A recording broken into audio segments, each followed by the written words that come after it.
ভারতের পশ্চিমবঙ্গে কলকাতার দমদম বিমানবন্দরের রানওয়ে লাগোয়া ঐতিহাসিক গৌরীপুর জামে মসজিদে নামাজ বন্ধ করাকে কেন্দ্র করে চরম উত্তেজনা ছড়িয়েছে। শুক্রবার মসজিদটিতে জুম্মার নামাজ আদায়ের জন্য মুসলিম ধর্মাবলম্বীদের পথে নামার ডাক দিয়েছিলেন রাজ্যের সাবেক মন্ত্রী সিদ্দিকুল্লাহ চৌধুরী। তবে পুলিশি বাধায় নামাজ পড়তে পারেননি মুসল্লিরা। পুরো এলাকায় জারি করা হয় ১৬৩ ধারা, যা পূর্বে ১৪৪ ধারা নামে পরিচিত ছিল। তাফসির ফিজা রিপোর্ট। ভারতের পশ্চিমবঙ্গ রাজ্য সরকার জাতীয় নিরাপত্তাকে অগ্রাধিকার দিয়ে কলকাতা বিমানবন্দরের অভ্যন্তরে গৌরীপুর জামে মসজিদে নামাজ পড়া বন্ধ করে দেয় গত মঙ্গলবার।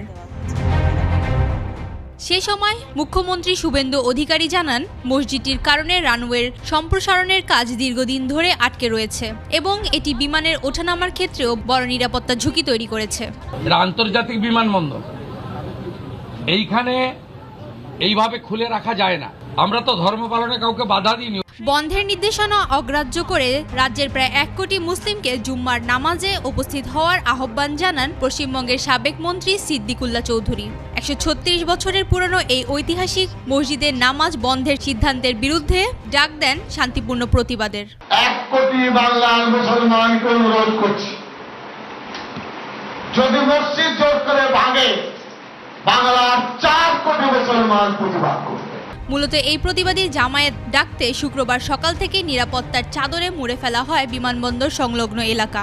মোতায়েন করা হয় পুলিশ ও কেন্দ্রীয় বাহিনী। মাইকিং করে জানানো হয় এলাকায় ১৬৩ ধারা জারি থাকায় ৪ জনের বেশি জড়ো হওয়া সম্পূর্ণ নিষেধ। দমদম বিমানবন্দরের দ্বিতীয় রানওয়ে থেকে এই মসজিদের দূরত্ব মাত্র ১৬৫ মিটার। তবে আন্তর্জাতিক বিমান চলাচল সুরক্ষা বিধি অনুযায়ী রানওয়ে থেকে যে কোনো কাঠামোর ন্যূনতম দূরত্ব ২৪০ মিটার হতে হবে।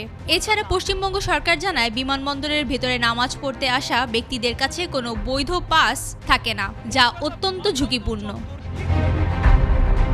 তাফসির ফিজা, একুশে টেলিভিশন।